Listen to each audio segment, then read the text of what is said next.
warahmatullahi wabarakatuh. Kembali lagi bersama saya, Marlena Putri Rizky.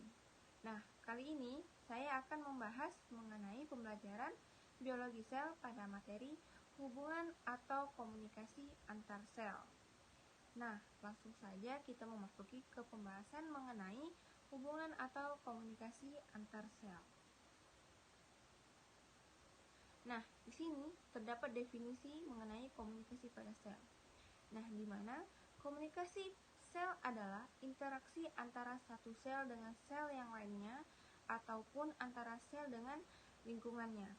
Nah, tujuannya agar setiap organ tubuh kita dapat menjalankan tugasnya sehingga dapat menjaga kelangsungan hidupnya. Nah, selanjutnya ada perkembangan persinyalan pada sel. Nah, di mana sel berkembang pada awal sejarah kehidupan. Contohnya pada Saccharomyces cerevisiae yang telah diteliti oleh para ahli bahwa sel lagi menggunakan sinyal kimiawi untuk mengidentifikasi jenis pasangan yang berlawanan dan mengawali proses perkawinan. Nah, di sini juga terdapat komunikasi pada sel. Nah, yang pertama komunikasi antar sel, di mana komunikasi dalam antar sel ini sistem penghantarannya informasi atau signal dari sel yang satu ke sel yang lainnya atau di dalam sel itu sendiri untuk dapat melakukan aktivitas dan fungsi koordinasinya. Nah, yang kedua ada komunikasi di dalam sel, di mana kelangsungan hidup sel atau organisme hemostasis sel normal, perkembangan dan pembelahannya, sel perbaikan jaringan sistem imunitas. Nah, selanjutnya ada intracellular signaling, atau yang pertama itu ada komunikasi kontak langsung atau autokrin. Nah, di mana sel dapat berkomunikasi dengan kontak langsung, dan selanjutnya sel target mensekresikan hormon dan akan diterima kembali oleh sel target tersebut yang konsekuensinya bisa mengaktivitas atau menghambat sel tersebut. Nah, contohnya pada komunikasi yang terjadi ketika suatu pertukaran ion pada sel di dalam jaringan. Nah, yang kedua ada persinyalan pada parakrin. Nah, di mana molekul pembawa signal dihasilkan oleh sel tertentu dan dilepaskan ke lingkungan sekitarnya. Selanjutnya, sel targetnya letaknya berdekatan dan dirusak oleh enzim ekstraseluler.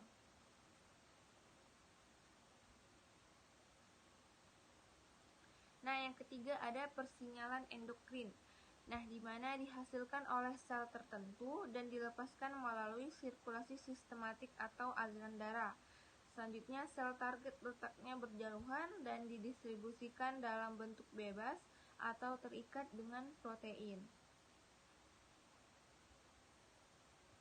Selanjutnya, yang keempat itu ada persinyalan sinaptik.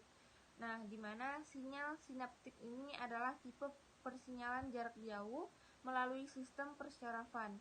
Nah, yang kedua, syaraf teraktivasi akan memicu pelepasan neurotransmitter pada akson terminal. Lalu, sel target adalah postsinaptik syaraf berikutnya. Nah, selanjutnya kita memasuki pada tahapan komunikasi pada sel. Nah, di mana di sini terdapat 3 tahapan komunikasi pada sel. Yang pertama ada penerimaan, yang kedua ada transduksi, dan yang ketiga ada respon. Nah, seperti di gambar ini ada reception, transduction, dan response.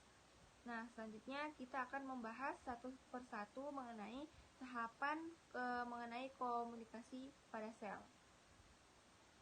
Nah, yang pertama ini yang tahapan komunikasi pada sel yaitu pada penerimaan atau reception. Nah, di mana tahapan ini merupakan pendeteksi sinyal yang datang dari luar sel oleh sel target. Nah, sel kimiawi terdeteksi apabila sinyal itu terikat pada protein seluler. Nah, biasanya pada permukaan sel yang bersangkutan. Nah, yang tahapan yang kedua yaitu ada transduksi, di mana ia diawali dengan pengikatan molekul sinyal yang mengubah protein reseptor. Tahap transduksi ini mengubah sinyal menjadi suatu bentuk yang dapat menimbulkan respons seluler spesifik pada sistem Sutherland, di mana pengikatan epinefrin ke bagian luar protein reseptor dapat membran plasma sel hati berlangsung melalui serangkaian langkah untuk mengaktifkan glikogen fosforilase.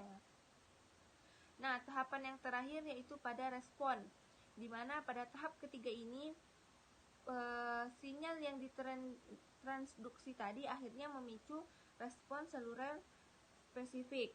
Nah, di mana respon ini dapat berupa hampir seluruh aktivitas seluler seperti katalisis suatu enzim, penyusunan ulang sitoskeleton, atau pengaktifan gen spesifik di dalam nukleus. Nah, selanjutnya tadi kita telah membahas mengenai tahapan komunikasi pada sel. Selanjutnya kita memasuki pada molekul sinyal terikat pada protein reseptor yang menyebabkan protein berubah bentuk. Nah, di mana sel yang menjadi target sinyal kimiawi tertentu memiliki molekul yang berupa protein reseptor yang akan mengenali molekul sinyal. Nah, molekul sinyal ini berperilaku seperti ligan, yaitu di mana istilahnya untuk molekul kecil yang terikat secara spesifik pada molekul yang lebih besar. Pengikatan ligan ini menyebabkan protein reseptor mengalami perubahan konformasi atau berubah bentuk. Nah, selanjutnya ada juga macam-macam reseptor yang membantu proses komunikasi sel. Nah, yang pertama tadi ada reseptor yang mempunyai koneksi dengan ion channel, di mana membuka atau menutup secara singkat sebagai jawaban atas pengikatan suatu neurotransmitter. Nah, yang kedua ada reseptor yang mempunyai koneksi dengan G-protein, di mana protein nama lain G-protein linked receptor atau GPLR. Nah, G-protein adalah reseptor ini adalah sebagai molekul intermediate. Nah, yang ketiga ada reseptor yang mempunyai koneksi dengan tirosin kinase, di mana reseptor tirosin kinase ini merupakan suatu reseptor untuk faktor pertumbuhan. Nah, reseptor kinase juga merupakan reseptor membran yang melekatkan fosfat ke tirosin protein reseptor. Nah, sekian yang saya dapat sampaikan. Terlebih dan terkurang saya mohon maaf. Semoga bisa dimengerti dan bermanfaat bagi kita semua. Dan saya akhiri dengan wabillahi taufik wal hidayah. Wassalamualaikum warahmatullahi wabarakatuh.